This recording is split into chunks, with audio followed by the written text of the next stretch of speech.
vous, chers téléspectateurs, chers internautes, dans le coin Zéréquo dont vous vous retrouvez. Nous vous saluons. Bon début de la semaine à vous. Nous sommes aujourd'hui lundi 7 avril 2025. Vraiment, il y a des gens qui nous écrivent après nos émissions, que ce soit sur la chaîne OMSA Télévision, l'émission Bakina Balobi, notre émission Boulevard des Vérités que vous suivez presque chaque jour sur la chaîne Ezmouta Télévision, que nous vous demandons de vous abonner. Abonnez-vous massivement à la chaîne Ezmouta Télévision pour toujours être informé à temps réel sur ce qui se passe à Kinshasa, capitale de la République démocratique du Congo, pourquoi pas dans les différentes provinces de cette grande nation.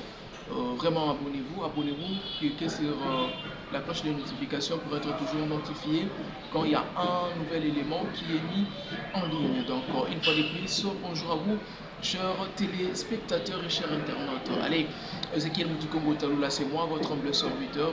Nous sommes là pour vous accompagner, vous servir, vous divertir, mais plus vous informer de la réalité et la situation que le Quinois ou encore le Congolais traverse ou passe dans le temps que nous traversons actuellement. Ici, nous parlons d'abord de la ville-province de Kinshasa, qui est aussi la capitale de la République démocratique du Congo. Oyo, Mbula Oyo, Enokaki, je vous dis, ça là qui va dégâts. Lobby dimanche, tu publié qui vidéo, tu as dit, ndenge nini bandeko bazaki na ba difficulté lelo sali makambo ngo yembongo makambo yembilinga mbilinga tozwi lisusu ba image ya sika tokitaki na terrain tomoni réalité toki ba décision ya bakonzi gouverneur ya province lobaki toki ministre d'état ministre de la justice pe garde des sceaux Constant Mutamba pesi pe proposition toyoki vice premier ministre ministre à l'intérieur surtout pesa na kati ya secteur maye apesaki pelikani ici tomoni ministre de la santé provinciale le docteur Patricien Ngongo ope kitaki kotala basinistré na bandeko mosusu baperdaki biloko na bango ebele tomoni bandeko batie bango na bacondition moko oyo toyebi te na capitale eza boye yango sepelaki lisusu une fois de plus to partager na bino makambo ekoleka na capitale ya République démocratique du Congo. Tobanda nanu na likambo etali mbula enokaki je vous avais dit ici mokolo ya vendredi le 4 avril 2025 oyoti na mokolo ya samedi le 5, c'est-à-dire butu ya le vendredi ezalaki de 19h ti ba 11h ya samedi le 5 avril 2025 oyo mbula monene ebetaki na Kinshasa. Mbula wana ntango enoki ba dégâts énormes ils ont enregistré yango mpenza toyokolobela lisusu loko après kokita na terrain. Nous avons récolté les images, nous avons eu au bandeko bakubaki kopesa biso lokola vie na bango et au final nous avons compris que ba dégâts ezalaki au-delà de ce que nous avons imaginé ndenge bokomona na bilili. Donc Kinshasa vraiment ti lelo mai ekiti mpenza te bandeko mosusu ti lelo bandako na bango eza na kati ya mai bazokoka kobima te. Alors bandeko mosusu ozalebe ti bango imagine banda vendredi samedi dimanche lelo lundi 3 jours les gens ne mangent pas. C'est vraiment quelque chose qui est inquiétant, c'est vraiment ça inquiète bandeko na biso mingi surtout bazwami mopanzi ya rivière Njili na bandeko baza na quartier Ndalou na limité bandeko wana vraiment baza na ba conditions moko je vous dis oyo tokoki ko supporter komona yango bongo te. Et là bandeko mosusu bakoloba que non eza catastrophe naturelle ndenge gouverneur ya Kinshasa lobby catastrophe naturelle c'est bien mais ba catastrophe naturelle yango esala makaka na RDC esala ma rappel un peu partout dans le monde mais bandeko mosusu moi bazwa ba précaution ba mesures préventives pour être sûr que ma catastrophe au esalami ba ndenge nini esa ekometara ba dégâts te. Mais aujourd'hui na Kinshasa et comme sujet ya kolela ba nombre bato bakufi aujourd'hui na Kinshasa comme sujet ya bato ba perdre ba biloko na bango ebele aujourd'hui na Kinshasa bato ba okoka kokenda ta misala te parce que bakonzo toza na bango bazaki na politique ya malamu te ya koyeba ndenge nini esengeli basala pona que ba problème ya boyo tango ekoyaka population azalaka quand même na sécurité. Aujourd'hui, après Mbula wana, parmi les dégâts, bah signaler biso jusque là 33 personnes au Bakoufi, 33 personnes au Bakoufi pour bah récupérer, bah mais qui pour récupérer bango puis bah bimisi moi bah tout bandeko na biso bah mega qui dans la sur place bah publier qui tout console nous sommes allés au lobby 33 personnes, il y a mon gouverneur de la ville. Je suis sous ces mots. Le gouverneur Daniel Bumba, il est mon lobaki, bato bakufa qui est belé, mais après ça, il me précision.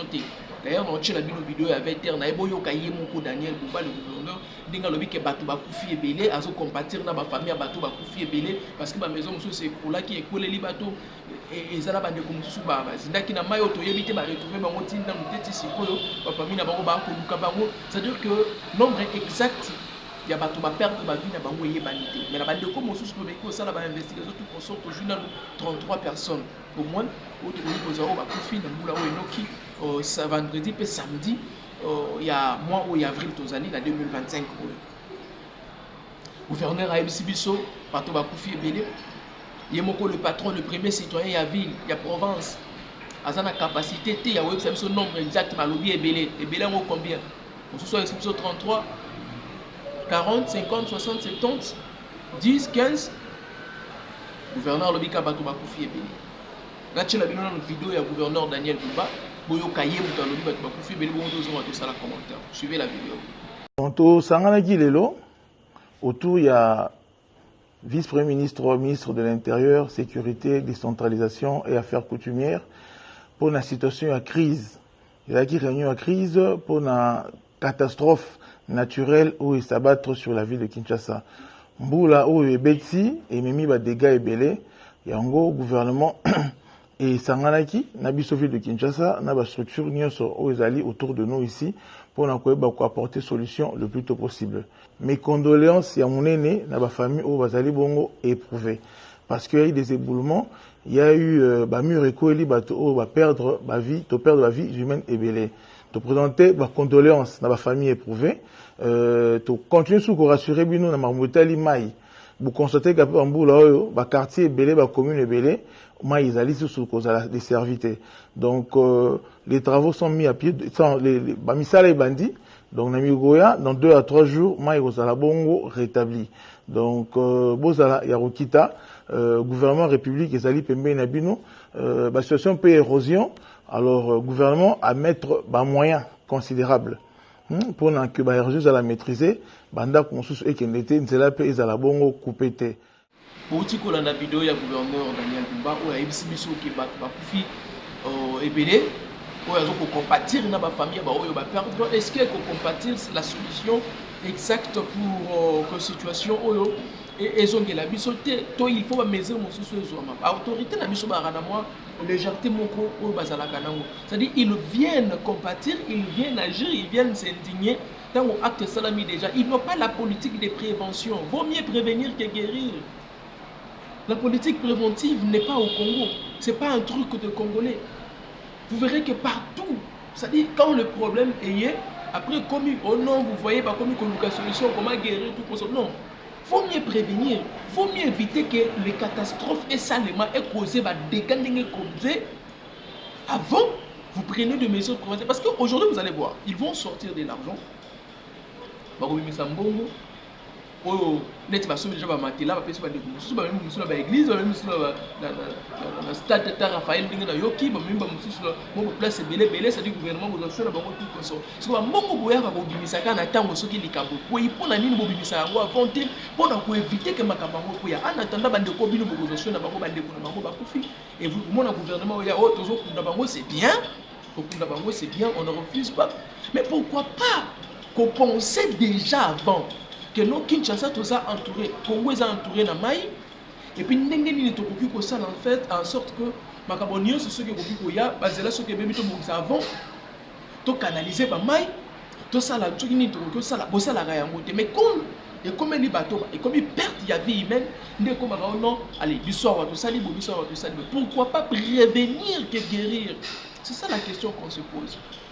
Avant beaucoup d'autorité, vous prenez le temps d'observer. L'inondation à Kinshasa est bandit, l'autre certes. Et bandit, l'autre bandakala. Alors le gouverneur Daniel Bumba a postulé qu'il y a une inondation à Kinshasa. Et puis dans une année déjà presque. Parce que alors, déjà une année au Kokokino dans quelques jours. Une année durant. Au Kokiko, pour étudier la situation, au temps où vous allez pouvoir au moins la situation autoté. Mais vous ne pouvez pas dire qu'il y a des problèmes qui n'ont pas de malade. Vous ne pouvez pas dire qu'il y a des problèmes qui n'ont pas de malade. Vous ne pouvez pas dire Oui, bah quartier à Kinshasa, bah venir à Kinshasa, ça dit n'a pas problème avec les canaux Kinshasa. Oui, quartier d'Anou. Aujourd'hui, na quartier d'Anou, bah de commencer sur Bakangama qui n'a étage, que l'autre n'a prince et penga qui n'a terre, qui mukolo ya lomi, ngolobi dimanche. Parce que mboule noka qui vendredi, samedi, bah moi sur dimanche on a qui n'a étage, moi bah quitter ça parce que maï et tondi, bah tout sur le premier niveau bah coquille au comaté. Parce que imaginez immeuble où et tout le monde a des conditions non respectées. Bato batondi batondi na immeuble wana ekoki pe kobuka na koto na sepe ma ezolia yango soki fondation malamu te ekoki kobuka na pe koi to sadi bato bakokufa lisusu ebele koleka na bango bakufi na nini. Alors Daniel Bumba ayebisaki biso ki ayebi situation wana siko ye ayebi situation wana suite ezalaki nini une année presque na pouvoir depuis kazo bokonzi na ye akomi patron ya ville ya Kinshasa. Et là, comment on dit, mais ça, la nuit, sur Daniel Bumba bandi na mandat na ye, c'est-à-dire ceux qui va bandi bazo c'est tout le monde a ok, banda qui mo logo mo ba katia mo wana tikali ka wana. Ok, c'est-à-dire ba ko sundola. Moi tu vas chantier. Et comme il est belé toni ba baby si même banzolo c'est là qui ba kene ko bongisa ba bongisa te. Mais aujourd'hui, population lokola ko le likama. Ba mo banda toza wana bino. Okomona bakonzi moko te bakolela wake no bana na biso ndako na biso bon bakozala te parce que bango bana ba quartier moko bien entretenu bongisa côté na bango côté de la population de ba exposer. OK, population na nde mutapesa bango bokonzi ya kokomo bakoma. Aujourd'hui Kinshasa to komi na tey à cause de l'imprudence ya ba autorité. Ça c'est de l'imprudence. Le lundi ba biso déjà ba kofi kozwa 33 personnes au bakufi. Bongo ba kofi to moni bango te bongo ba limi bongo bana bilenge bao ba parmi na bango ba koluka bango bande ko mosusu ba perdre biloko na bango nyonso ça dit nyonso ya nyonso mosusu abimi kaka ne lambazaki na moto mauvaise politique oyo ko salema na République démocratique du Congo ba autorité na biso ki ba ye na pouvoir ya bango likatizaka ko yiba mbongo ya peuple ko yiba mbongo ya peuple ko bongisa bazaka na likanicité na quartier ndanu bande ko baleli nazotika bino bolanda image oyo kulutanga Prince Penge akendaki alobaki sur terrain exactement que non sur terrain suivez l'image de Prince Penge. Alerte SOS situation aux na quartier ndanu awana limité réalité catastrophique. Je connais bien ces quartiers ndanu. La situation est dramatique. Ce qui te l'équipe si boutu à l'élo ce dimanche au lundi et que c'est réalité lobby na quartier ndanu awa 17e rue limité to ka kolokota bibende depuis mbule betaki mokolo ya lobby jusqu'à dimanche matin la situation est dramatique. Nous devons comment la population voit tourner comme moyen de transport. Encore que boîte en gros autres ne bisika ne sauter. Au moment où batulikola banda depuis samedi batwakangami kola banda kuna banda ko boyebi que la fondation za malongate ce qui te le disciple butu le dimanche vers lundi banda ko soko ya na batu na kati batu bana batwa batu sisi bazana kati ya ba deuxième troisième niveau maya ko réalité et le ko réalité za maman mikolo bayali bato ba malade bayali bana mike bayali c'est rôle ya gouvernement balobi gouverner c'est prévoir. Il ne faut pas que Félix Tshisekedi d'ailleurs ça sur le col à Tango direction à Niango mais Salamaka où on ne peut rien prévoir face à une catastrophe naturelle. Si on peut prévoir, balobi gouverner c'est anticiper.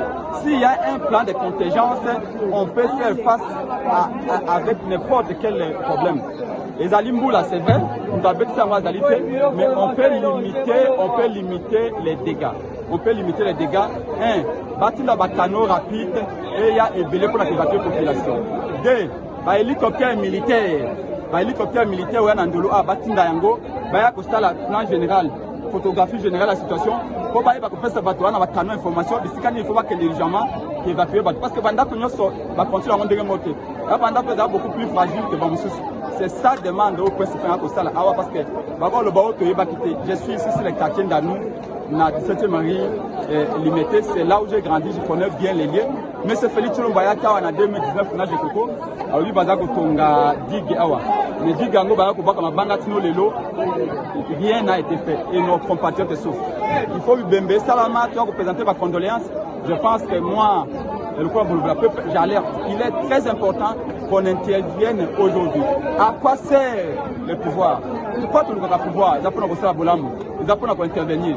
vous avez ça la consultation vous avez marché galerie Mongo vous tandi beaucoup de puis à bloc mon dans réalité laissez d'abord les consultations venez sauver des vies bâton de va voter bino lobby si les lots baza bakoufi vous avez voté bino la tête donc j'alerte à partir de cette mairie un pouvoir qui ne répond plus aux attentes du peuple ce pouvoir là doit partir ce chef là doit dégager et la population m'a appelé de partout. Il n'y a pas qu'ici, 7e riz, il y a aussi Petro-Congo. Petro-Congo, nous sommes à plus de 15-17 mois, y compris dans Mongafula.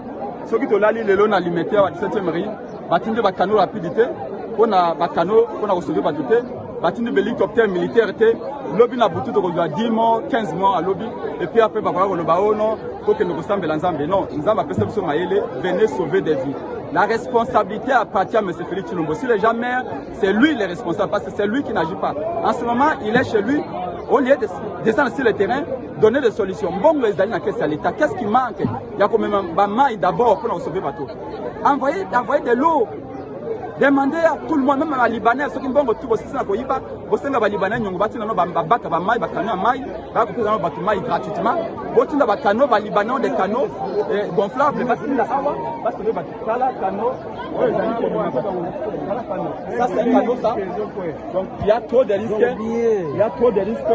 Ça, c'est pas ça. Et partout, depuis le samedi jusqu'à ce dimanche, bande qu'on a vu, là, pour vivre, on a passe. Alors, s'il vous plaît, bateau y a bonne volonté, boson ba mama iboya nango na quartier ndanu awa, ba bana ba boson ba sandwich, ba ko sécurité, partout au monde la solidarité. Nous sommes tous congolais, venons les aider. Vous êtes des millions. Voilà na quartier ndanu, boki kulut na prince penge ninga ko beta bilo. Aujourd'hui, ma famille yango yoyo, ba komi sans abri. Bisika ko bata maisalité. Banda ko na bango ekwei. Moto bisika ko bata ma alite ndako ko iba perdre biloko na bango nyonso biloko nyonso ba perdre gouvernement oui boya ko compatir bozo compatir na biso ba etoza ba victime c'est bien si quoi après pour bolinga te ba mbuli ko continuer ko noka après est-ce que mboko Kinshasa ezangi mbongo ya ko canaliser rivière Njili ya ko canaliser ba rivière Kalamu ba l'élection mike beaucoup esangi mbongo ça l'assainissement et mo pe nazongeli biso peuple au bonito on ba pexera biso ko boka biloko na caniveau au maïta on ko boka biloko na caniveau ko boka na boka kinanga na rivière Njili et choli na ngwe ko ke tango zo bimana kota fleuve Kangami mbula soki noki ke ko kuna écoute barrière faut refouler ça la cause on tango ça la retour yango e pense ça ba inondation pour les conséquences, il y a des déchets en désordre. Pour les conséquences, il y a des caniveaux autour de Sakato Moussaka. Pour les conséquences, parce que l'inondation, c'est plus important que maïe Oya. C'est là que les Zate et Bima, ils ont vu, ils ont vu. Tant que ils ont vu la vision de Banda, ils ont inondé. Kinshasa partout, ils ont commencé à inonder. C'est là que selon la Kinshasa, les caniveaux partout, ils ont bouché. Beaucoup de déchets en plastique, beaucoup de briques, des autres. Tout ça là, ils ont bouché passage à maille. Ils ont bouché passage à maille. Maille la lolenga pour les kate maille kokindiwa. Maille les kate kokindiwa. Alors aujourd'hui, biso suko leyo, biso yeyo exposé possibilité koki mela wap. Je vais vous laisser d'abord suivre. Sengali Bolanda, vidéo ya ministre ya justice, ministre d'État, ministre de la justice Constant Moutamba. Pour les cas télé 50. Pour na yé analyse ça là qui a lobby construction ya église Shekina Tabernacle. Église Tabernacle wana Shekina ndé azapen comment ko ya ba cause. Il y a inondation, il y a des mailles où salemi na rivière Njili. Pour le bande ko mais quand tout la bande ko so basi biso que non, la tango kale zala ko église zala ki zaki so ki Njili atondi place église Shekina Tabernacle wana ezali, place église Shekina ezali, ça dit maille bandai wana zaki ko bassin bandai ko yamba maille. Le maille ko ya wana evandi na bassin wana après comme ko kita malembe kiti na Njili et ki ko boka matina fleuve tant on boule sila. Alors, depuis que Shekina Tongawana a bâti sa place en Komangomba, c'est que maï moyen kota kunezate, moi même que de se stagner kunezate, domoni et ça ni débordement et qu'est-ce qu'on a bandako ya bato banzinga nzinga. Alors, selon le ministre de la Justice, alors il faut qu'on s'en sorte que soit l'église Shekina wana babuka yango. Babuka église Shekina et zonga na ndenge kala. Est-ce que lelo il faut babuka église Shekina? Nde ya mwe ça que maye banda wana to mécanisme mosusu ko sala ekoki ko salema pour te église Shekina zali mais maye débordé te comme il a batouté parce que moi je pense que ekoki ko salema ça peut se faire comment un soki batongi ba mira malonga ba canaliser rivière Njili pour nze za canaliser te botongi yango na ke de la koto na koto botongi yango malamu possibilité wana ezali ya kotonga yango botongi yango malamu ndenge to mona pela ba pays ba ndeko mususu omona koto batonga mboka na katikati ebala munene mais batonga mbe ba mire na ebala wana munene et puis mai tout le monde yango botongi yango bongo comme ça mai soki déborde et mai za na facilité ko chola et puis vos instructions na kinwa nyonso oyo bakomona kaka ta bocal molangi ya kopali ya plastique liboso ya ndako na ye ata liboso ya caniveau na bango bokangi lupango wana mobimba amount soki tomona ta ndambo ya zelo na kati ya caniveau na bino bakangi bino nyonso lupango wana mobimba amount tomoni sachet liboso ya lupango na bino sachet liboso ya caniveau na bino na kati ya caniveau bakangi bino aujourd'hui na Kinshasa pour le comment ba caniveau ok caniveau za rapport na évacuation ya mai ce qui boule noki ma équité choli ça dit ma ezana passage donc boule bien que non na kebona ko na place boke meme choli yango mais aujourd'hui bota la mingi ba ma eko tanga ma ezo utana ba torture ndako eko kita ma ezo utana ba buni eko kita tango kiti e ya na caniveau eza bouché kaka même ma on kiti eza reflet zongeli biso na bandako. Alors soki l'état a faible l'état doit s'assurer par conséquent c'est comme un cas ébélé l'état n'a plus quoi se prendre en charge tout ça un pays où la démocratie mais la démocratie n'est pas le libertinage dans un pays démocrate il y a des lois quelqu'un qui ne respecte pas les lois n'est pas un démocrate c'est logique loi na mboka ezali soki moto akobuka mobeko mboka donc yo posa démocratie. C'est-à-dire dans un pays de la démocratie où il y a la loi, où il y a des lois, il faudrait que Montenegro soit se conformer et c'est comme ça. Il y a une démocratie et ça non-violation dans la loi Quand on ne viole pas les lois de la République, les lois du pays, c'est de là qu'on va parler de la vraie démocratie. Et c'est comme ça que le pays évolue. C'est-à-dire que droit na démocratie dans la démocratie mais dans la Bible on ne parle pas cette démocratie. C'est ça le grand problème qu'on a aujourd'hui au Congo. Tracasserie, dans un pays sérieux, on ne peut pas tracasser. Démocratie, ça dit pourquoi tracasser les paisibles, les populations. Mais au moins, on a besoin de tracasser. La démocratie aussi demande que les autorités basent à la paix en mesure. Il y a pour vivre dans cette population. C'est ça aussi la démocratie. Ça ne veut pas dire que non, démocratie, parce que quand il y a l'injustice sociale, c'est en quelque sorte bafouer aussi la démocratie. Bafouer la démocratie parce qu'aujourd'hui on vit l'injustice sociale au Congo. Bah gouverneur, bah ministre, tout consort, bah ça. Quel est le mandat qu'on a besoin? Ça inondé. Allez-y voir chez eux. C'est pas inondé. Donc on va vivre social beaucoup à Malunga. Parce que Marabilo on a un supermarché. Là bas où les amis sont bas qui n'arrêtent pas. Ils écoutent béton en moitié. Beaucoup là bas où le niveau sanitaire pour sauter salami. Mboule n'aura qui vendredi samedi mais si le niveau qui n'a pas où ils. T'as là bas niveau. Bah maman je suis bas à côté côté. C'est-à-dire aujourd'hui, on est face aux gens qui sont à l'incompétence, qui n'arrivent pas à nous donner ce que nous attendons d'eux. Incompétence. Ils ont pas très record à Kinshasa. Je voulais suivre la vidéo. Il y a un ministre, il y a justice Constant Mutamboyo, à Lobaki, Shekina, à Zapemoko, à base. Il y a une inondation à Kinshasa. Alors, il faudrait qu'au bout d'un mot, je voulais suivre la vidéo. C'est aussi ça le problème. Lorsque l'on va commencer par exemple à casser l'église Shekina, parce que c'est cette église qui a construit sur effectivement la rivière Njili, oui, vous serez et ça bouger maintenant, l'eau ne respire plus, ne coule pas. Vous serez le premier à crier, à sortir dans la rue pour vilipender le chef de l'État, vilipender les autorités. Parce que dans l'autre côté, je reviens sur la question. Il revient. Vous allez laisser ceux qui ont construit la baie de Ngaliema, il faut faire les deux à la fois. Il ne faut pas faire de la fixation. Ce n'est pas une question de baie de Ngaliema ou de la rivière Gombe, c'est une question c'est là où les forts holistique. ont construit aussi. Non, c'est une question holistique. Je vous parle de Shekina, qui a plus de 100 000 fidèles. Ce n'est pas un moindre. Donc il ne faudrait pas ici faire de la stigmatisation. Ok? Donc allons sur des questions structurelles qui nous permettent de répondre aux problèmes structurels. Donc ici, le problème est réel, c'est que la population doit comprendre l'impératif de sauvegarder la tranquillité publique, l'ordre public, en laissant le travail, les gouvernants faire correctement leur travail, sans interférence, sans pression quelconque. Et que les gouvernants doivent également agir en toute responsabilité, en mettant de côté des considérations liées effectivement aux immunités, aux privilèges de certaines fonctions. Loki, ministre d'État, ministre de la Justice, le garde des Sceaux Constant Moutamba, il y a lobby ouvertement, Shekina. Donc il y a ma cause, il y a inondation. Où est-ce qu'il peut revoir? Tout le monde après inondation, où il y a des mbongo, bah monsieur se balade ici biso.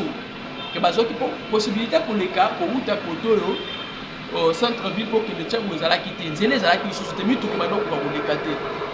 La seule voie est là qui fleuve. Canot rapide pour maintenant canot, on louer canot rapide, c'est 100, 150 $, 200 $, 250 $, 300 $. Ceux qui ont l'argent, n'a souci à pour voyager, ils ont payé cet argent-là. C'est-à-dire, il va foutre 150 $, 200 $, 300 $ pour aller dans la gare centrale, pour qu'ils nous retirent pour qu'ils prennent pour la facilité, il y a un aéroport pour voyager. Il faut que vous si vous avez tout le monde, vous avez la possibilité de oui, c'est là qu'ils ont des gens qui ont fallait que ça la ndengeni les lots si les lots lundi donc c'est ba kokati na ba boîte ba image beaucoup mona neza lo peut-être ba ndeko ba kokati na boîte là on est na capitale ya République na capitale ya République s'il vous plaît les lots ba isule il y a traitement ya maille il y a régie des eaux tous en est na régie des eaux il y a Lukaya na ya Njili oyo etondaki na mai image beaucoup mona na illustration etondaki na mai wane ko c'est dit même ba travailleurs à régie des eaux bazaki na difficulté à kokota bazana difficulté à kokota et aujourd'hui Kinshasa ça a problème sérieux ya mai Daniel Bumbala dit na vidéo ne musu notre vidéo VTR Kinshasa ça a problème sérieux ya mai lelo c'est-à-dire que ba quartier presque tout Kinshasa mai ezo bimate depuis samedi wana ti lelo mai ezo bimate c'est-à-dire mai to commence ba bidon ya forage ya mai so ya kosukola 500 francs bidon place musu 750 francs 800 francs musu 1000 francs maintenant bo okuta na bato ebele na forage wana faut bossa la molongo pour bosomba mai botoka wana mai ya forage balobi ba mai ya bouteille ya plastique lokolo komi chercher rechercher ba matisi prix bisika musu ba komoteka mai ya bouteille 800 francs gouvernement va vérifier mai ya bouteille 800 francs moto akoboma Congo daka Congo mai ya bouteille 800 francs bisika musu mai otomando so mana 500 francs comme 1000 francs et comme 1000 francs parce que carence et koti to yebite photo za la ba gouvernement o ba cause ba ko rêver to faut pas za gouvernement ba to ba zoka déjà ba mesure avant eloko ekoma Kinshasa bandi ko zinda lelo te bandi ko na ngai Kinshasa bandi ko zinda lelo te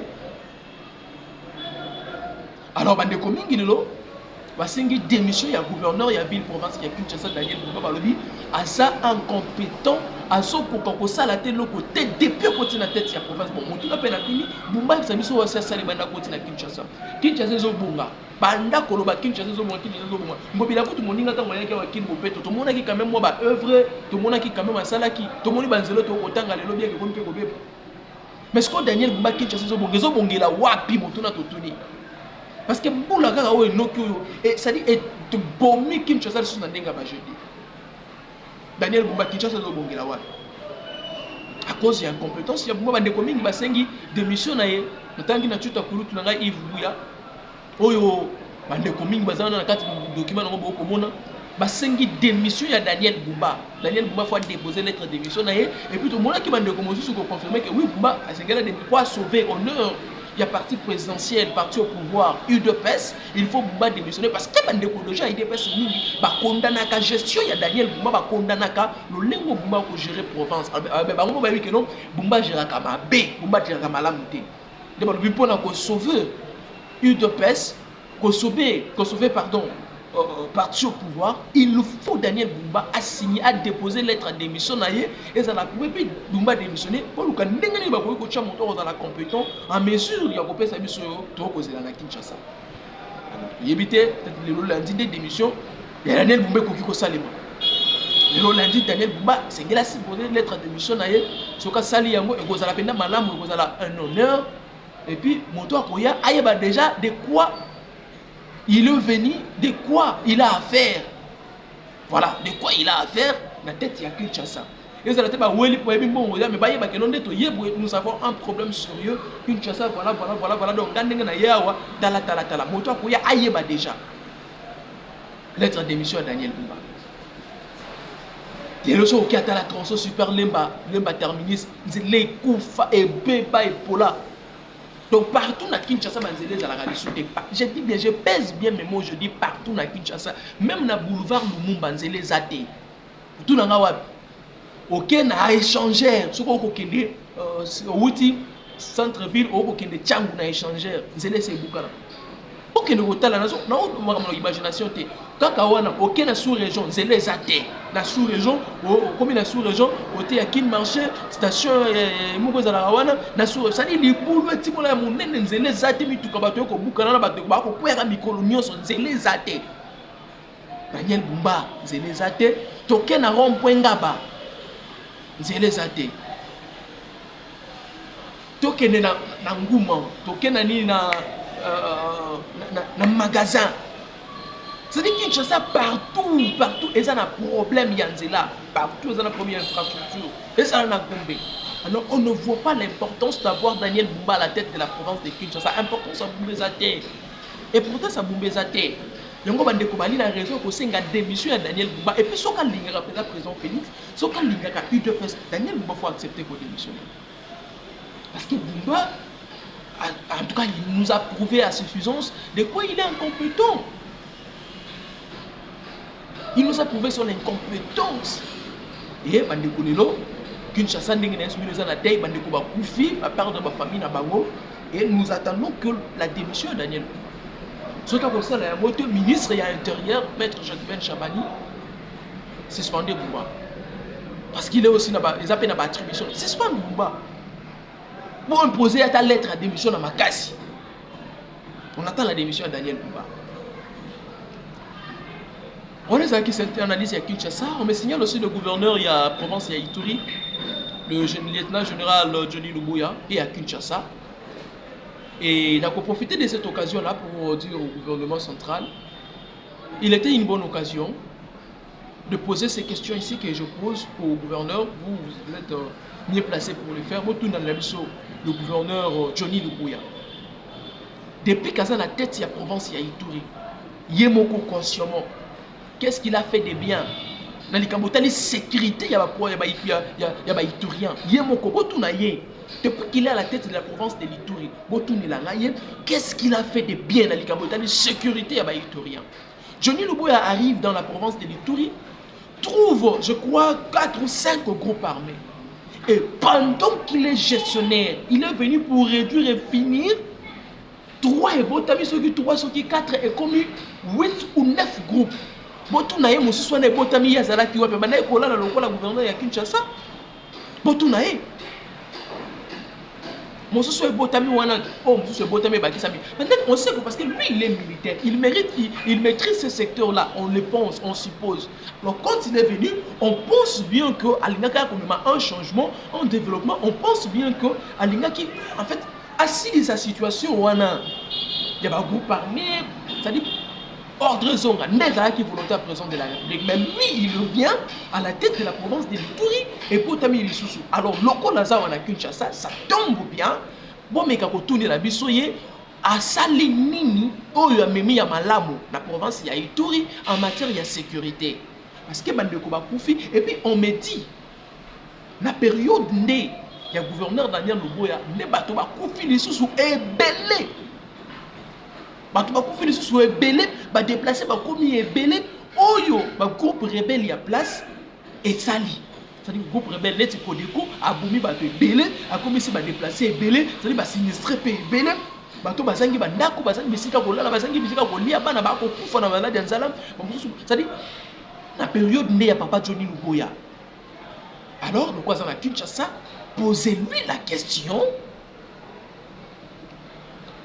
Les avancées dans les Cambodgiens de sécurité à Ituri pour na yemoko mutoza na ville ou na la province ya Ituri na ville ya Bunia chef-lieu azomo na mona niveau nini Luboya qu'est-ce qu'il a fait de bien depuis qu'il est gouverneur ya Ituri, gouverneur militaire, qu'est-ce qu'il a fourni comme effort oyozo la non voilà assumé tata mokonzi ya ekola, il a valablement représenté le président Félix na province wana ya Ituri na eloko nino ya sali.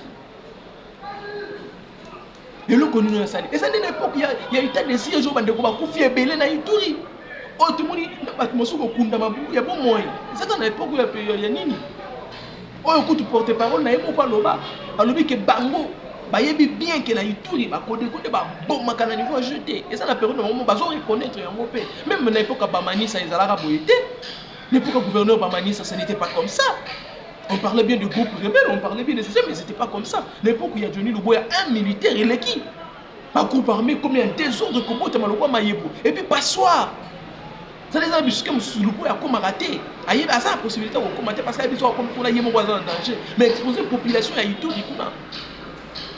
Donc, gouvernement central, le président de la République, la première ministre, s'il vous plaît, le gouvernement de l'Ituri, il est ici à Kinshasa. Après un autre monde qui vidéo n'a communiqué ça il est ici à Kinshasa, posez-lui la question.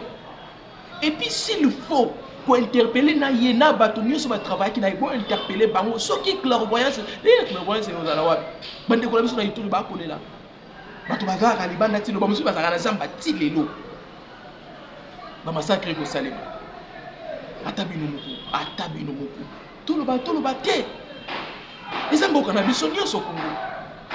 Alors Johnny Luboya doit être tel qu'il est ici à Kinshasa, bon interpeller, bon tournayer, et puis ceux qui achètent un besoin d'avion, bon kende, bon besoin d'abord, bon kende, bon imposer, bon kende, tina ba zone ya kenda raté. Maintenant babanga, bambijo, ba logo, ba pilipili, ba site yaro, bon kende ba site wana nyonso, na ba jaiba, bon kende ba drodro, partout bon kende. Na baima no baima baguru baima bajere baima banyangi bokene na bambisa balu bandekula biso bandongi bokene partout na territoire surtout ya njugu bisiko bitumbana sa bisiko bandeko bakufa chaque jour. En tout cas gouvernement central il est un grand homme ya ko sécuriser congolais to komi peut exposer makasi s'il vous plaît. Assurer la sécurité, il y a peuple congolais, c'est la seule chose que nous vous demandons. La sécurité, il y a peuple. Peuple a kukufa na Manduki, peuple a kukufa na Nzala, peuple a kukufa na Mbula, peuple a kufi Daniel Bumba, a koki ko sécuriser Kinoa yana kufi na Mbula, a perdre biloko na ibanda ko Bukani, tout consort. C'est-à-dire, s'il vous plaît, on en a marre, on ne peut plus continuer dans ça. En plein 21e siècle, on n'arrive pas à résoudre ces problèmes. En plein 21e siècle. Pourquoi qu'est-ce que le Congo a fait? Le Congo vous donne tout. Le Congo vous nourrit. Le Congo vous a rendu riche. Le Congo vous a rendu des milliardaires, des millionnaires. Le Congo a embelli vos familles. Le Congo a fait en sorte que vous ayez un visage rayonnant. Le Congo a fait de vous des stars, de vedettes, les gens connus. Le Congo vous a tout donné. Mais pourquoi vous n'êtes pas en mesure c'est-à-dire de référencer, de faire de même au Congo? Pourquoi vous n'êtes pas en mesure de donner au Congo ce que le Congo vous demande? Est-ce que le Congo vous demande trop? Le Congo vous demande trop avec tout ce qu'il a, le Congo, lui. Le Congo fait de vous des hommes, les hommes dignes, présentables, des hommes et femmes de qualité. Quand on voit, on admire. Mais pourquoi vous ne pouvez pas faire du Congo un pays où tout le monde va envier, un pays où c'est possible, c'est faisable? En Afrique, aucun pays ne peut nous dépasser. Ça, on doit le dire sérieusement. Mais pourquoi on ne peut pas avoir un Congo des rêves? C'est-à-dire que quelqu'un au Congo n'a envie pas d'aller ailleurs. Peut-être pour le cadre du tourisme, tout consort. Mais pas aller vivre ailleurs. Pourquoi pas voir les Blancs venir vivre chez nous? Mais qu'avons-nous fait au juste pour mériter tout ça là? Qu'avons-nous fait? Nos mamans pleurent dans l'Est. Je vis une vidéo où les gens, à l'église, où les mamans pleuraient, le Seigneur, ils ont dit qu'ils étaient les libérateurs. Nanga nous tue ici. Ils ont dit qu'ils étaient les libérateurs. Au contraire, ils nous ont plus tués que le gouvernement congolais vienne nous aider. Le gouvernement, s'il vous plaît. Papa Félix, s'il vous plaît. Merci Nabino. Merci Nabino. Bino, merci Nabino. Et monsieur Sili. Répétence.